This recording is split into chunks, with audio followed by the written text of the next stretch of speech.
Hello hello मेरे प्यारे बच्चों, कैसे हो आप सब। आज हम हिंदी की कविता ज़रा प्यार से बोलना सीख लीजिए पढ़ने जा रहे हैं, जो लिखी है रमेश दत्त शर्मा जी ने। रमेश दत्त शर्मा जी ने ये बड़ी ही प्यारी कविता लिखी है, ज़रा प्यार से बोलना सीख लीजिए। बच्चों, प्यार से बोलना ये ना इंसान का एक बहुत ही महत्वपूर्ण गुण है। अब देखो, जब हम किसी से प्यार से बोलते हैं, अभी जैसे अगर आपको अपने मम्मी से डैडी से कोई बात मनवानी होती है, आप प्यार से बोलते हो, वो मान जाते हैं, करेक्ट। लेकिन अगर उसी को आप प्यार से नहीं बोलोगे, आप जो है गुस्से में बोलोगे, जिद में आके बोलोगे, तो क्या आपकी जिद पूरी होती है? नहीं। पेरेंट्स हमेशा ये देखते हैं कि बच्चे अगर सही तरीके से नहीं बोल रहे हैं तो फिर वो उनकी बात भी नहीं मानते हैं, है ना। तो बोलना ये एक जो गुण है, ये इंसान के अंदर आना बहुत ज़रूरी है कि बातचीत किस तरीके से होनी चाहिए। एक गुड स्पीकर कि क्या कैरेक्टरिस्टिक्स हैं, उसे किस तरीके से बात करनी चाहिए, किस तरीके से अपने गुस्से पर कंट्रोल करना चाहिए। अगर कोई ऐसी बात हो जाती है कि भाई अभी जो है इस बात को लेकर झगड़ा हो जाएगा, तो झगड़ा करने की बजाय, तू तड़ाक करने की बजाय वहाँ पर जो है उस बात को समझाने की ज़रूरत है, प्यार से बोलने की ज़रूरत है। तो जो सामने वाला रहेगा वो खुद ब खुद अपने गुस्से पर कंट्रोल कर लेता है, सिर्फ बातचीत के फ़र्क की वजह से। और बच्चों, बात का फ़र्क, जो ज़बान का फ़र्क है, वो इतना असरदार होता है कि एक ही सेंटेंस है, लेकिन सिर्फ तुम्हारे बोलने का तरीका अगर बदल गया तो फिर उसके मायने भी बदल जाते हैं, उसकी मीनिंग्स बदल जाते हैं, करेक्ट। तो इसलिए यहाँ पर जो हमारे रमेश दत्त जी हैं, वो आज हमें सिखा रहे हैं कि हमें जब भी बातचीत करनी चाहिए, किसी से भी बातचीत करनी चाहिए, तो हमें प्यार से बातचीत करनी चाहिए, ना कि गुस्से से, और ना कि हमें झगड़ा करना चाहिए। ठीक है, देखते हैं कि इनके हर बंद में आज रमेश दत्त जी ने हमें क्या सिखाया है। पहले हम इनका परिचय पढ़ लेते हैं।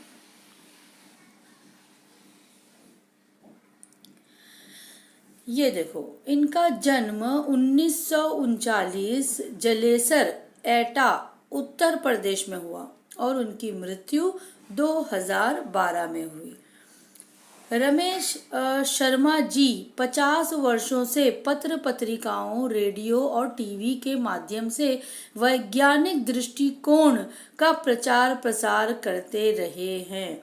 यानी कि हमारे जो रमेश शर्मा जी हैं, वो तकरीबन 50 सालों से, जैसे तुमने देखे होंगे कि न्यूज़पेपर्स में भी आर्टिकल्स छपते हैं, पत्र पत्रिकाओं यानी कि न्यूज़पेपर्स, रेडियो पर आर्टिकल्स आते हैं, टीवी के माध्यम से इन्होंने बहुत सारे वैज्ञानिक दृष्टिकोण यानी साइंटिफिक नॉलेज का प्रचार जो है इन्होंने किया है, नज़रिए का, साइंटिफिक नज़रिए का प्रचार प्रसार इन्होंने किया है। आपको विज्ञान लेखन में दर्जन से अधिक पुरस्कार मिल चुके हैं, यानी एक या दो नहीं, दर्जन यानी 12 से भी ज़्यादा पुरस्कार इनको मिल चुके हैं। आप कक्षा 7वीं 8वीं से ही स्थानीय मुशायरों में चचा जलेसरी के नाम से शिरकत करने लगे थे, यानी बहुत ही छोटी सी उम्र से इन्होंने अपना ये लिखने का जो काम था वो शुरू कर दिया था, और मुशायरों में ये कौन से नाम से शिरकत करते थे? चचा जलेसरी के नाम से ये शिरकत करते थे, प्रेजेंट होते थे। अब देखो, इस कविता के बारे में इन्होंने क्या बताया है। इस कविता में क्या है? प्रस्तुत गजल, ये जो है कविता, ये कविता के भी अलग अलग जो टाइप्स होते हैं, उसमें ये गजल है। गजल के शेरों में शर्मा जी ने प्रेम से बोलना, सही समय पर बोलना, कि एक तो प्यार से बात करो और एक तो टाइम देखकर बात करो, समय पर बोलना, बोलने से पहले विचार करना, जो भी तुम बोल रहे हो उससे पहले पहले सोच लो कि क्या बोल रहे हो। आत्म नियंत्रण रखना, यानी अपने आप पर सेल्फ कंट्रोल रखना, आत्म नियंत्रण रखना, मधुर भाषी होना, यानी मीठे बोल बोलना, अच्छी अच्छी भाषा का इस्तेमाल करना आदि गुणों को अपनाने के लिए प्रेरित किया है। इन बातों को उन्होंने अपनाने के लिए बच्चों को प्रेरित किया है। आपका मानना है कि हमेशा होंठ सीकर बैठना उचित नहीं है। अब अच्छा बोलना इसका मतलब ये नहीं है कि जब सामने वाला अगर गलत बोल रहा है तो उस टाइम पे तुम चुपचाप बैठ जाओ, कुछ मत बोलो, नहीं। इनका मानना ये है कि हर दफा होंठ सी कर बैठना यानी खामोश रहना उचित नहीं है, सही नहीं है। आवश्यकता अनुसार अगर तुमको जरूरत लग रही है, अगर तुमको आवश्यकता लग रही है तो आक्रोश प्रकट करना भी जरूरी है। तब तुमको जो है अपनी बात वहां पर प्रेजेंट करना भी जरूरी है। ठीक है, तो बच्चों पढ़ते हैं हम हमारी कविता। कौन सी कविता है हमारी? जरा प्यार से बोलना सीख लीजिए, रमेश दत्त शर्मा जी की। देखो मैं इसके 4-4 लाइंस पढ़ते जाऊंगी और आपको समझाते जाऊंगी, ध्यान से सुनेंगे और समझेंगे। वाणी में शहद घोलना सीख लीजिए, जरा प्यार से बोलना सीख लीजिए, चुप रहने के यारों बड़े फायदे हैं, जुबां वक्त पर खोलना सीख लीजिए। देखो यहाँ पर हमारे जो कवि हैं वो कहना चाहते हैं, मतलब हम इंसानों से ही कह रहे हैं कि हे मानव, अपनी वाणी में शहद जैसी मिठास घोलना सीख लीजिए। शहद घोलना यानी अपनी वाणी, वाणी यानी कि अपनी लैंग्वेज, अपनी बात में शहद घोलना। अब शहद तो तुमको पता है, अब शहद घोलने का मतलब हम ग्लास में पानी डालकर शहद तो घोल सकते हैं, वाणी में शहद घोलना मतलब अपनी लैंग्वेज, अपनी बात में मिठास पैदा करना, मीठी बोली बोलना सीख लो। ये हमसे कह रहे हैं, क्या सीखने कह रहे हैं कि मीठी बोली यानी कड़वा मत बोलो। कड़वा ना बोलना यानी कि ऐसा ना बोलना कि जिससे कि किसी को बुरा लगे, किसी को ठेस पहुंचे, किसी के दिल को ठेस पहुंचे। ऐसी बातें मत करो, ऐसी बातें करो कि जो बात करने से सामने वाला तुमसे प्रसन्न हो जाए, तुमसे खुश हो जाए, तुम्हारी मीठी बोली सुनकर, तुम्हारी प्यारी बोली सुनकर जो है वो प्रसन्न हो जाए। जरा प्यार से बोलना सीख लीजिए, यानी एकदम गुस्से में चिड़चिड़ा कर इसी तरीके से हर दफा बात मत करो। यानी ऐसे, यानी देखो ये जो जबान है ना, ये जबान ऐसी चीज है जो काम बनाती भी है और काम बिगाड़ती भी है। ये सिर्फ तुम्हारे बोलने के फर्क पर होता है। अगर तुमने अच्छे से अपने आप को प्रेजेंट कर दिए, अपने वर्ड्स से सामने वाले को अच्छे से प्रेजेंट किए अपने आप को, तो सामने वाले पर तुम्हारा बहुत अच्छा इंप्रेशन पड़ता है। बता रही कितना अच्छा इंसान है, कितना प्यारा बोलता है, कितना अच्छा बोलता है, कितना मीठा बोलता है, तो तुम्हारी तारीफ होगी। अब उसी के बदले में अगर तुमने प्यार से नहीं बोले, तुमने गुस्से में बोले, तुमने कड़वे बोल बोले, ऐसे बोल बोले जो सामने वाले को पसंद नहीं आ रहे, तो फिर वो क्या करेगा? वो पीठ पीछे तुम्हारी बुराई करेगा। वो जो है बोलेगा अरे ये इस आदमी को तो बात करने की तमीज ही नहीं है, इसको तो बात करने ही नहीं आता है, ये तो हमेशा कड़वा ही बोलता है, इसकी जबान पे तो कभी मिठास आती ही नहीं है। इस तरीके से जो है तुम्हारी बुराई होना शुरू हो जाएगी। तो ये जो वाणी है, ये जो तुम्हारी बात है, ये तुम्हारे कैरेक्टर को दर्शाती है। ठीक है, तो तुम्हारी वाणी में, इसीलिए कवि हमसे कह रहे हैं कि तुम अगर इज्जत कमाना चाहते हो, तुम अगर अपने आप में रिस्पेक्ट चाहते हो सामने वाले से, तो तुम अपने वाणी में, अपनी बातों में शहद घोलना सीख लो, यानी कि मीठे बोल बोलना सीख लो। जरा प्यार से बोलना सीख लीजिए और प्यार से बातचीत करो। हमसे कवि कह रहे हैं कि हे मानव, अपनी वाणी में शहद जैसी मिठास घोलना सीखो। इसका मतलब है कि मधुर भाषी बनो, यानी अच्छी बात करो। तुम दूसरों से मीठे शब्दों में बात करो। जब भी बोलो प्यार से बोलो, जब आवश्यकता हो तभी बोलो। ठीक है, अनेक अवसरों पर आवश्यकता नहीं होती तब भी हम मशवरा दिया करते हैं कि अब जरूरत नहीं है, सामने वाला नहीं चाह रहा है कि हम बात करें, फिर भी हम बड़बड़ बड़बड़ बड़बड़ किए जा रहे हैं। उससे क्या हो जाता है कि सामने वाला बोर हो जाता है। तो ये जो है हमारी अगली लाइन है जिसमें बताया गया है कि चुप रहने के यारों बड़े फायदे हैं। ये लाइन हमने पढ़े ना कि कभी कभार जो है हमको खामोश भी रहना चाहिए, हमको समय पर ही बोलना चाहिए, हमको खामोश रहना चाहिए, जुबान वक्त पर खोलना सीख लीजिए। क्या कह रहे हैं कि अपनी जुबान जो है वो वक्त पर समय पर खोलना सीखो। यानी अगर टाइम तुमको ऐसी सिचुएशन लग रही है कि सामने वाला चाह रहा है कि हम बोले तभी तुम बोलो। अगर सामने वाला नहीं चाह रहा है कि हम उसको हमारे सलाह मशवरे की कोई ज़रूरत नहीं, तो क्यों बेकार में अपनी एनर्जी बोलकर और अपना टाइम बर्बाद करना है हमको। ठीक है, तो अगर तुमको क्या करना चाहिए कि तुमको एक तो अपनी मिठास जब भी बोलो तो बड़े प्यार से मीठे बोलो, बड़े प्यार से बोलो। और अगर तुमको सिचुएशन लग रही है, समय है बोलने का, तो ही बोलो। लेकिन अगर तुम देख रहे हो कि वो समय ही नहीं है, सामने वाला सुनना ही नहीं चाहता है, तुम्हारे सलाह मशवरे की उसको ज़रूरत ही नहीं है, तो फिर मत बोलो। क्यों बोलकर जो है बड़बड़ा कर जो है अपनी एनर्जी और अपना समय हम बर्बाद करें, है ना। यानी यहाँ पर हमको कवि कह रहे हैं कि अनेक अवसरों पर आवश्यकता नहीं होती है, तब भी हम सलाह मशवरा दिया करते हैं। दोस्तों, चुप रहने के अनेक लाभ हैं, बहुत सारे लाभ हैं। एक तो उससे क्या क्या क्या लाभ हो सकते हैं बताओ। एक तो हमारी एनर्जी बचती है, जिसको हम हिंदी में कहते हैं ऊर्जा, है ना, हमारी ऊर्जा बचती है। और दूसरा हमारा समय बचता है। तो चुप रहने के बड़े फायदे हैं। तो अब ये पूछ सकते हैं कि भाई चुप रहने में क्या फायदा है। तो चुप रहने का ये फायदा है कि चुप रहने से हमारी ही एनर्जी बचेगी और हमारा ही समय बचेगा। और इस समय और एनर्जी को देखो, एक तीसरा लाभ भी है कि जो समय और जो एनर्जी हमने बचाया है उसे हम अब किसी सकारात्मक कार्य में यानी अच्छे काम में हम उसको यूज कर सकते हैं, उसे लगाया जा सकता है। करेक्ट। तो अब मेरे ख्याल से ये चारों लाइन का मतलब आपको समझ में आ गया होगा। देखो मैं एक बार फिर पढ़ती हूँ। वाणी में शहद घोलना सीख लीजिए, जरा प्यार से बोलना सीख लीजिए।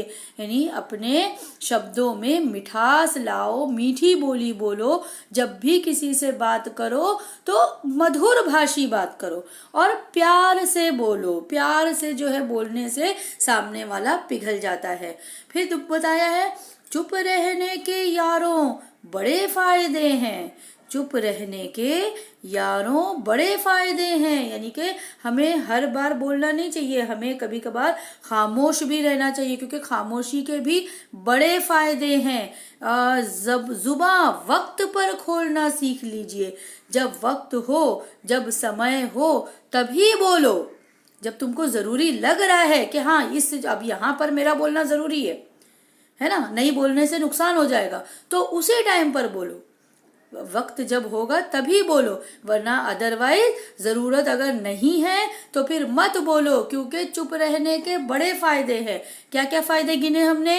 एक तो ऊर्जा बचती है यानी एनर्जी बचती है, दूसरा समय बचता है, ठीक है, यानी कि वक्त बचता है, टाइम बचता है हमारा, और तीसरा कि इसी ऊर्जा और समय को हम किसी भी सकारात्मक कार्य में लगा सकते हैं, उसका यूज कर सकते हैं। करेक्ट। सकारात्मक यानी कि अच्छे कामों में। आगे की लाइन देखेंगे।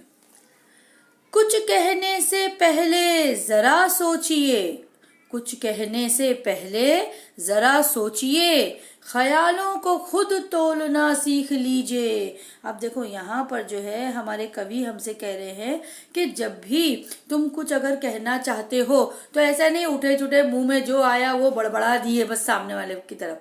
नहीं, पहले जो बोल रहे हो उसको सोचो, उसको नापो तोलो कि तुम जो बोल रहे हो उसका सामने वाले पर क्या असर पड़ेगा, सामने वाला उसको किस वे में लेगा, अच्छे से लेगा या उसका वो बुरा मतलब निकाल लेगा तुम्हारे बोलने का। तो पहले तो तुम इस बात को सोच लो तभी बोलो।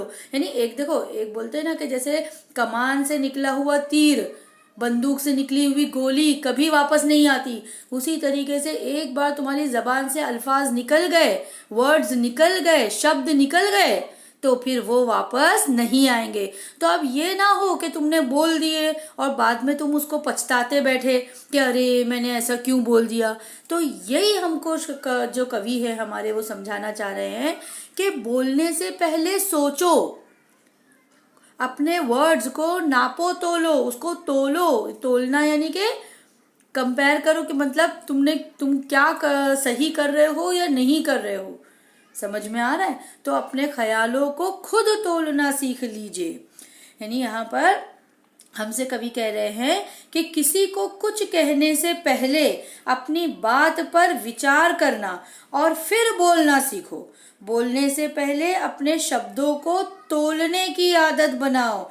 ऐसा ना हो कि आपकी बातें सामने वाले को दुख पहुंचाएं, है ना। क्योंकि एक बार तो तलवार का देखो, जबान ऐसी चीज होती है कि जैसे अगर तुम किसी को मार दो, तलवार बोलते हैं ना, तलवार का घाव भी भर जाता है मलहम पट्टी करके, लेकिन जो जबान का घाव है, जो बोले हुए अल्फाज का घाव है, वो कभी नहीं भरता। जिंदगी भर इंसान को जो है बार बार याद आते रहता है। ठीक है, आगे बढ़ते हैं। दूसरी लाइन, तू तड़ाक हो या फिर हो तू मैं। तू तड़ाक हो या फिर हो तू मैं, अपने आप को टोकना सीख लीजिए। अब तू तड़ाक करना, तू मैं करना यानी कि झगड़ा करना, है ना। झगड़ा करना, गुस्से में आ जाना। तो ये जो है झगड़ा करना सामने वाले से, देखो झगड़ा करने में जो है इंसान गुस्से में अपना आपा खो बैठता है ना। किसी भी तरीके से बात करता है, कुछ भी उल्टा सीधा बोलता है। तो वो करने से पहले खुद ही अपने आप को टोको, अपने आप को संभालो, अपने आप पर सेल्फ कंट्रोल करो। यानी कि ये तू तड़ाक और ये तू मैं ये करने से पहले जो है, अगर ये हो रहा है तो इसमें तुम खुद पर ही, सामने वाले के बारे में मत सोचो कि वो खामोश हो जाना चाहिए, तुम खामोश हो जाओ। तुम अपने आप पर सेल्फ कंट्रोल करो, अपने गुस्से पर काबू करो। हमसे कवि कह रहे हैं कि यदि बातचीत के दौरान वैचारिक मतभेद हो, अगर तुम बातचीत करते करते तू तड़ाक पर उतर आए, तू मैं पर उतर आए, यानी कि वैचारिक मतभेद हो गया, विचारों में डिफरेंस आ गया, तो एक दूसरे पर आरोप प्रत्यारोप की स्थिति उत्पन्न हो, यानी एक दूसरे पर इल्जाम लगा रहे हो कि वो बोलेगा तू गलत है, तुम बोलोगे वो गलत है। इस तरीके से एक दूसरे पर इल्जाम लगा रहे हो, आरोप लगा रहे हो, तो अपने आप को टोक कर चुप रहना सीखो। ऐसी सिचुएशन में तुम सामने वाले से एक्सपेक्ट करने की बजाय कि वो खामोश हो जाए, उसे चुप रहना चाहिए। तुम खुद अपने आप पर सेल्फ कंट्रोल करो और खुद चुप हो जाओ, खुद को टोको कि नहीं, मुझे इस लेवल पर नहीं गिरना है, मुझे जो है ये तू तड़ाक नहीं करना है। ये जो है खुद अपने आप को समझाओ और खुद जो है सेल्फ कंट्रोल करो। ये हमसे कवि कह रहे थे। देखो ये जो 4 लाइन थी, इन 4 लाइनों में हमने क्या पढ़े? कुछ कहने से पहले जरा सोचिए, कुछ कहने से पहले जरा सोचिए, ख्यालों को खुद तौलना सीख लीजिए।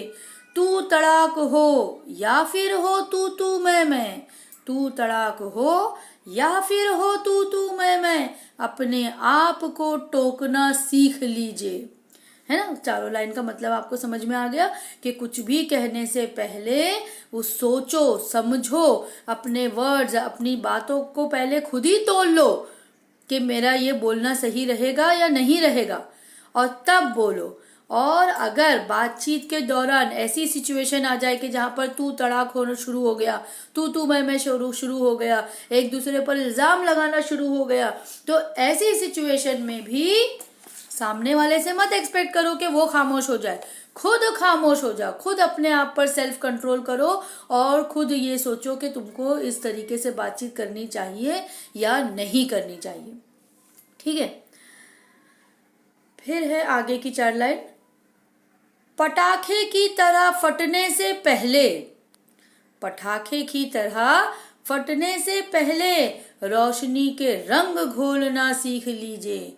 कटु वचन तो सदा बातें हैं काटे, मीठी बोली के गुल रोपना सीख लीजिए। देखो बड़ी ही अच्छी लाइन बताई गई है कि अब जब इंसान गुस्से में आता है, आग बबूला हो जाता है और पटाई बम की तरह फट जाता है ना। बोलते हैं ना कि अरे बाप रे, वो तो इतने गुस्से में था, बम की तरह आके मतलब फट गया। इतना मतलब बोला, इतना मारपीट किया, इतना गुस्से में आया, इतना जो है आग बबूला हो गया कि ये हम एक फ्रेज यूज करते हैं उसके लिए, पटाखे की तरह फटना, यानी कि बहुत ज्यादा गुस्से में आकर, आक्रोश में आकर जो है बातें सुनाना। तो अगर ऐसी सिचुएशन आ गई, तुमको सामने वाले पर बहुत ही ज्यादा गुस्सा आ गया, तुमको सामने वाले पर जो है बहुत बहुत बहुत ज्यादा आक्रोश है, तो ऐसी सिचुएशन में कुछ भी उल्टा सीधा काम करने से पहले या बोलने से पहले रोशनी के रंग घोलना सीख लीजिए। रोशनी के रंग घोलना यानी कि यहाँ पर अपनी बातचीत पर पहले तुम खुद सोचो। ऐसी ऐसी सिचुएशन में गुस्सा होने की बजाय, पटाखे की तरह फटने की बजाय, तुम प्यार से रोशनी के रंग घोलो, यानी प्रकाश, प्यार का प्रकाश हर तरफ फैलाओ। रोशनी के रंग घोलना, रोशनी फैलाना, यानी कि प्यार का प्रकाश, प्यार की रोशनी हर तरफ फैलाओ, गुस्सा मत फैलाओ अपना। ठीक है, यानी हमसे कह रहे हैं कवि कि मित्रों, किसी भी स्थिति में दूसरे पर क्रोध में फट पड़ने के स्थान पर, किसी भी परिस्थिति में, किसी भी सिचुएशन में दूसरों पर गुस्से में, क्रोध में फट पड़ने से पहले क्या करो, प्यार का प्रकाश फैलाना कहीं उचित है। ऐसा करने से जो है गुस्सा करने की बजाय प्यार का प्रकाश फैलाना बहुत ज्यादा सही है, क्योंकि क्रोध की प्रतिक्रिया में क्रोध ही मिलेगा। क्योंकि अगर तुम गुस्सा करोगे, तुम मारपीट करोगे, उसके बदले में तुमको भी वही मिलेगा। यह तथ्य कभी नहीं भूलना चाहिए कि कड़वी बोली हमेशा संबंध बिगाड़ती ही है। कि अगर तुम गलत बोलोगे, तुम गुस्सा, ऐसा तो नहीं है कि तुम सामने वाले को गाली गलौज कर रहे हो और वो तुमको जो है तारीफ करेगा, ऐसा हो सकता है क्या? नहीं हो सकता है ना। तो अगर तुम गलत बोलोगे, तुम 2 गाली दोगे तो सामने वाला तो तुमको 4 गाली देगा, करेक्ट। तो इस तरीके से अब इसमें जो है तुमने सोचा कि तुम सामने वाले की बेइज्जती करो, लेकिन बेइज्जती तो और उल्टा तुम्हारी डबल होगी ना। ऐसा क्रोध करने से, जो गुस्सा करने से तुमने बैड वर्ड्स यूज किए, तो बैड वर्ड्स के बदले में तुमको और ज्यादा बैड वर्ड्स मिलेंगे ना, तो इंसल्ट तुम्हारी भी तो हो रही है। तो इसलिए जो है ऐसा गुस्सा करने की बजाय तुम क्या करो, प्यार की रोशनी फैलाओ। तो क्या होगा कि अगर तुम कड़वे बोल बोलोगे तो उसके बदले में तुमको भी कड़वे ही बोल मिलेंगे, लेकिन अगर तुम प्यार से बोलोगे तो हो सकता है सामने वाले का मन बदल जाए और वो भी अपनी गलती पर पछतावा करे और वो भी तुमसे फिर प्यार से बोलेगा। तो ये अपने सिचुएशंस को हैंडल करने का तरीका बता रहे कवि हमको कि ये ऐसी सिचुएशंस तो लाइफ में आएंगी ही, क्योंकि गुस्सा करना ये इंसान का नेचुरल बिहेवियर है। हर इंसान को गुस्सा आता है, लेकिन देखो इस्लाम में भी गुस्से को हराम बताया गया है कि गुस्सा कभी भी मत करो, है ना। तो यहाँ पर गुस्से में हमेशा काम बिगड़ते हैं, ये बात भी हमेशा ध्यान में रखो। तो जब भी गुस्सा आए तो अपने आप पर सेल्फ कंट्रोल करो, सामने वाले को प्यार से समझाने की कोशिश करो, तो फिर वो भी तुम्हारी बात को समझेगा। अगर नहीं, तुम गुस्से में आकर उल्टा सीधा बोलोगे तो वो और 4 बात तुमको ज्यादा सुनाएगा, करेक्ट। कटु वचन तो सदा बातें हैं काटे। कटु वचन, कटु वचन यानी कि बुरे वचन, यानी जो भी तुम बुरा बोलते हो, कड़वा बोलते हो, जो सामने वाले को बुरा लगता है, ये तो सदा बातें हैं कांटे, यानी ये रिश्ते बिगाड़ते हैं। ये जो है कभी भी रिश्तों को बनाते नहीं है कटु वचन।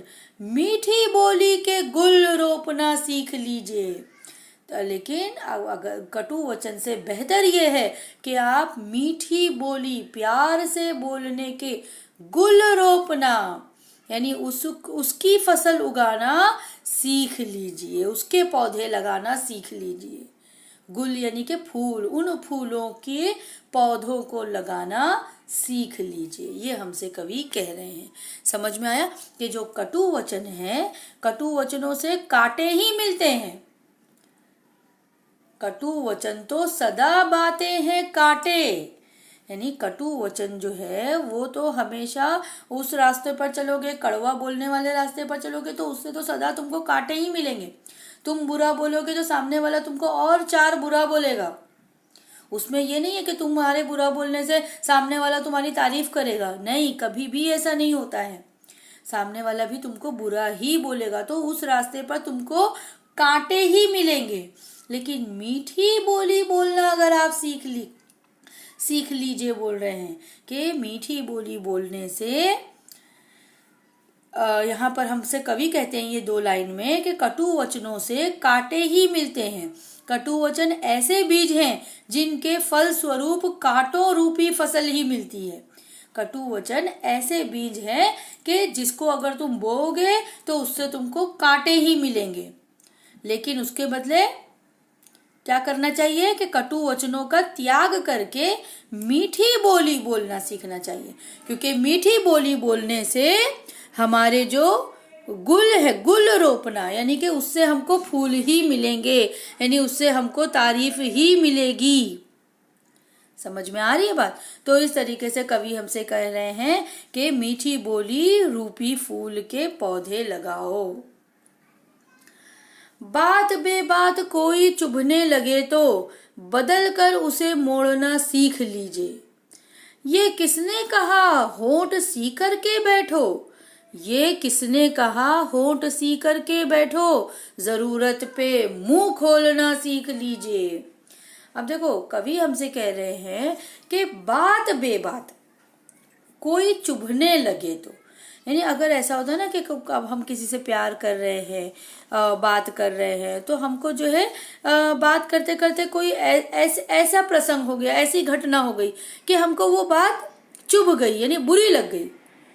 तो बुरी लग जाने पर वहां पर फौरन रिएक्ट मत करो, बात बदल कर उसे मोड़ कर बात करना सीखो, बदल कर उसे मोड़ना सीख लीजिए, उस बात को जो है अलग तरीके से बताना सीख लीजिए।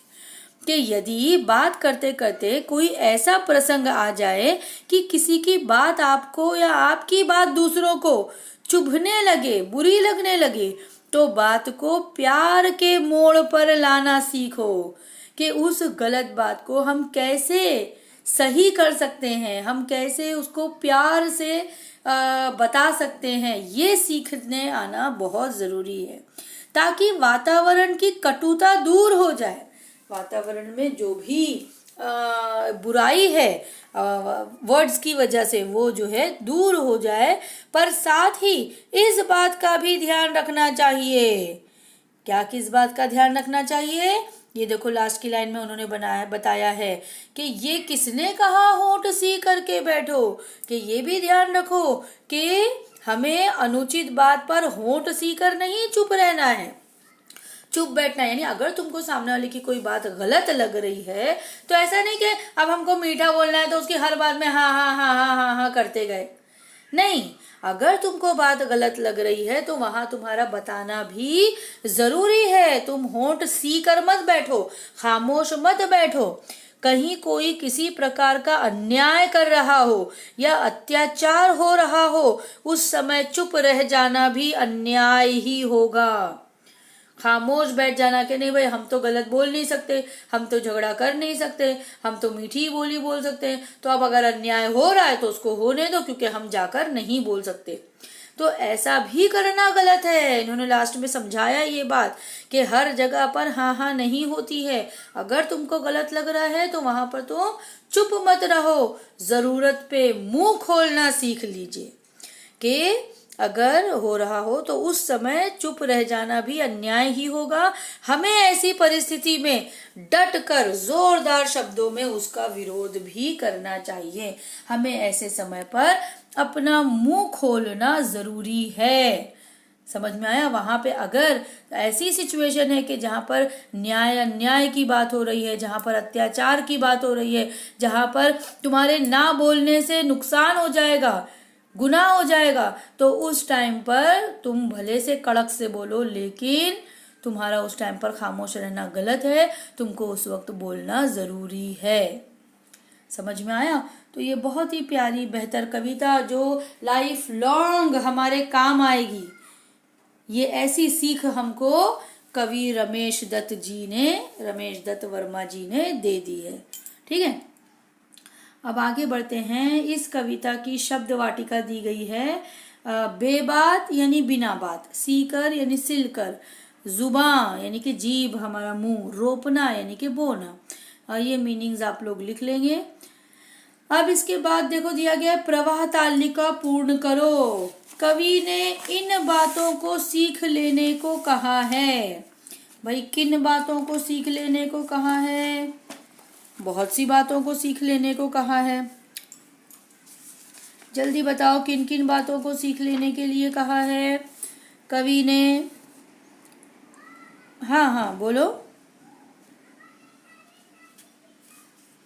उन्होंने हमको वाणी में शहद घोलना, जिस जगह पर आया ना सीख लीजिए, लाइंस में जिस जगह पर आया है सीख लीजिए, वो लाइन में से कोई भी 5 पॉइंट आप यहाँ पर लिख सकते हैं, या फिर पूरी कविता से जो स्टैंजा आपको पैसेज के तौर पर, स्टैंजा के तौर पर पेपर में आएगा, तो वहां पर आपको देखना पड़ेगा कि किस किस लाइन में सीख लीजिए दिया हुआ है। देखो मैं बताती हूँ।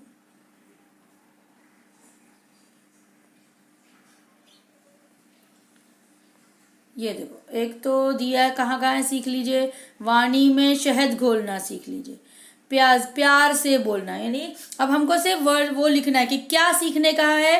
वाणी में शहद घोलना, क्या सीखने का है? प्यार से बोलना, क्या सीखने का है? वक्त पर बोलना है, वक्त पर बोलना भी लिख सकते हैं, या जुबान वक्त पर खोलना भी लिख सकते हैं। क्या सीखने का है? खुद को ख्यालों को खुद तोलना। फिर क्या सीखने का है? अपने आप को टोकना सीखने का है। फिर रोशनी के रंग घोलना सीखने का है। फिर मीठी बोली के गुल रोपना सीखने का है। और लास्ट वाली लाइन, जरूरत पे मुंह खोलना, ये हमसे सीखने कहा गया है। समझ में आया सबको? तो यहाँ पर कितने बॉक्स हैं? 1 2 3 4। तो 4 बॉक्स में कोई भी 4 बातें आप लिख सकते हैं आपके स्टेंजा के हिसाब से। फिर सेकंड वन कहाँ है? सेकंड, यस यहाँ पर है। उत्तर लिखो। कांटे बोने वाले, कांटे बोने वाले क्या है? कांटे बोने वाले, जल्दी बताओ, कविता में दिया गया था कांटे बोने वाले। उत्तर देखो, कटु वचन है ना। कटु वचन हमेशा क्या करते हैं? कांटे बोते हैं। फिर दिया हुआ है चुभने वाली। चुभने वाली क्या होती है? बात बेबात। देखो कांटे, चुभने वाले, फटने वाले, ये सारे वर्ड्स जो है स्टेंजा की लाइन में है, तो उसी लाइन में तुमको उसका आंसर भी मिल जाएगा। जैसे कांटे बोने वाले क्या है? कटु वचन। दूसरा है चुभने वाली, बात बेबात। तीसरा है फटने वाले, पटाखे की तरह, पटाखे की तरह। ठीक है, ये दूसरा हो गया। अब हम चलते हैं तीसरे क्वेश्चन की तरफ। चुप रहने के 4 फायदे। हाँ, ये तो हमने पढ़े ना, चुप रहने के 4 फायदे हैं। क्या फायदे हैं चुप रहने के? जल्दी बताओ, चुप रहने के क्या 4 फायदे? मैंने बता ही दिया आप लोगों को। चुप रहने के 4 फायदे।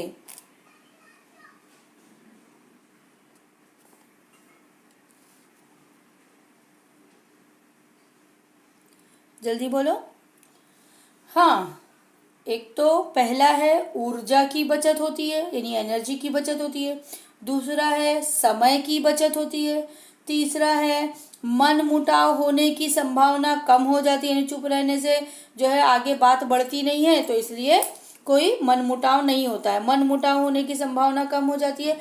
और चौथा है कि ऊर्जा और समय को हम किसी भी सकारात्मक कार्य में लगा सकते हैं, है ना। किसी भी अच्छे काम में जो हमारी ऊर्जा और समय की जो बचत हुई है उसे हम किसी भी अच्छे काम में लगा सकते हैं। समझ में आया सबको?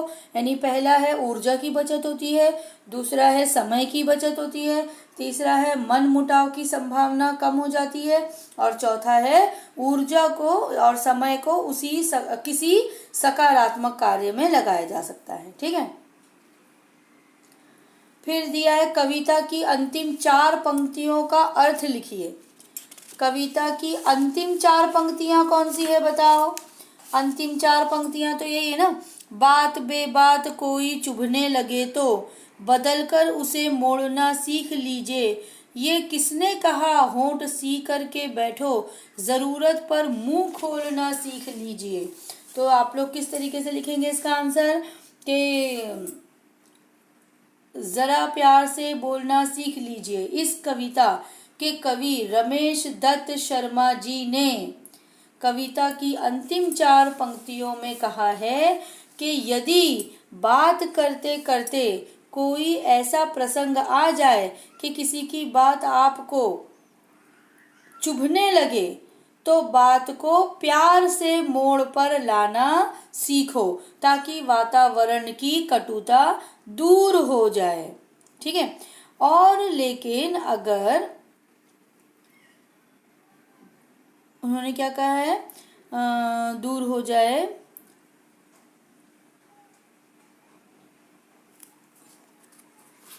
पर अगर कहीं कोई किसी प्रकार का अन्याय कर रहा हो या अत्याचार हो रहा हो तो उस समय चुप रह जाना भी अन्याय ही होगा, उचित नहीं है। चुप रह जाना उचित नहीं है। हमें ऐसी परिस्थिति में डट कर जोरदार शब्दों में उसका विरोध करना चाहिए। ठीक है। पर साथ ही इस बात का भी ध्यान रखना चाहिए कि हमें अनुचित बात पर होंठ सीकर यानी चुप भी नहीं बैठना है, हमें उसका विरोध करना चाहिए, बोलना चाहिए। फिर है कविता में आए इस अर्थ के शब्द लिखो। कविता में आए इस अर्थ के शब्द लिखो। कौन से अर्थ हैं? पहला है मधु। मधु, मधु का क्या दिया गया है? शहद दिया है ना, शहद। मधु यानी शहद। और कड़वे यानी कटु। ठीक है, कड़वे, कटु। विचार, विचार के लिए क्या वर्ड आया है?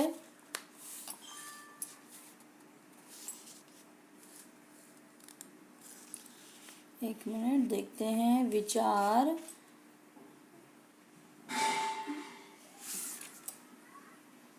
ख्याल, ये वर्ड आया है। क्या आया है? ख्याल, विचार के लिए। आवश्यकता, आवश्यकता के लिए क्या वर्ड आया है?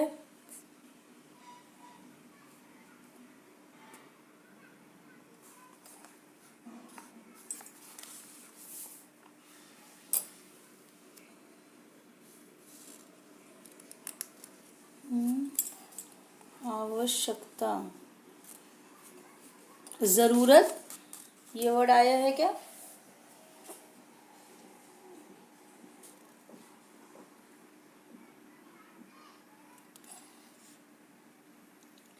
एक मिनट। हाँ, आवश्यकता के लिए आया है जरूरत। ठीक है, जरूरत वर्ड आया है। मधु यानी के शहद, और विचार यानी ख्याल, और कड़वे यानी कटु, कड़वे यानी कटु, विचार यानी ख्याल, आवश्यकता यानी जरूरत। ठीक है, ये भी हो गया हमारा। अब दिया गया है उपसर्ग प्रत्यय अलग करके मूल शब्द लिखो। उपसर्ग प्रत्यय अलग करके मूल शब्द लिखो दिया गया है हमको। तो भारतीय, तो इसमें से हमको यानी प्रीफिक्स और सफिक्स को हटाना है, हटाकर हमको वर्ड लिखना है। जैसे भारतीय, भारतीय में भारत मूल शब्द है और प्रत्यय ईय है।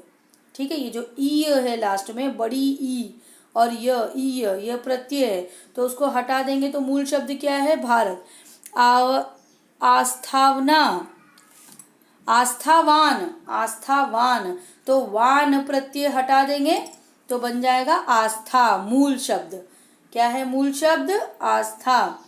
व्यक्तित्व, व्यक्तित्व में त्व प्रत्यय है तो मूल शब्द क्या बन जाएगा?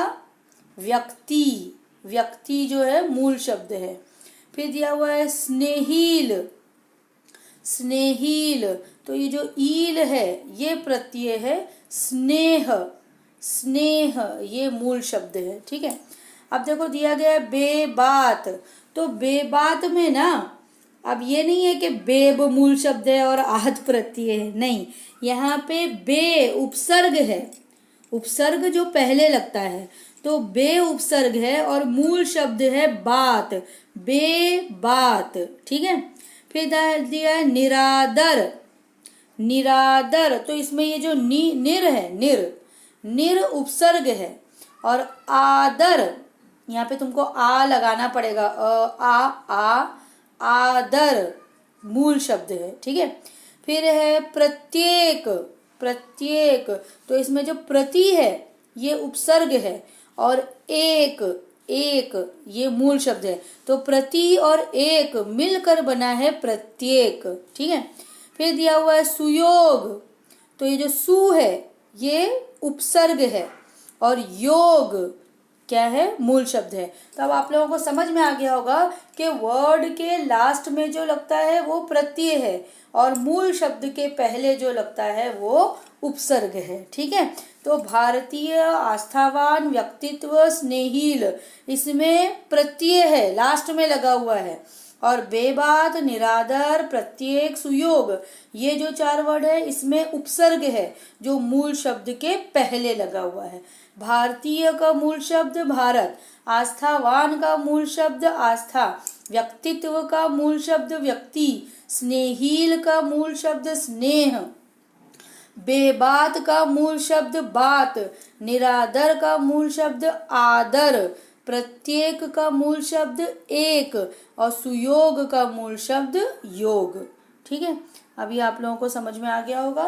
फिर यह यातायात की समस्याएं एवं उपाय, यातायात यानी कि ट्रैफिक, ट्रैफिक की क्या प्रॉब्लम्स होती हैं और उसका क्या सोल्यूशन है, ये आप लोगों को अपने वर्ड्स में लिखकर मुझे भेजना है। ये हिंदी में देख रही हूँ कि हिंदी, मराठी कुछ बच्चे जो है इसका होमवर्क नहीं भेज रहे हैं, तो मुझे ये होमवर्क चाहिए, लेसन लिखा हुआ जितना भी मैंने बताई हूँ, पढ़ाई हूँ, आंसर्स के साथ, लेसन के नाम के साथ पूरा लिखकर भेजेंगे, ये आपकी प्रैक्टिस के लिए है।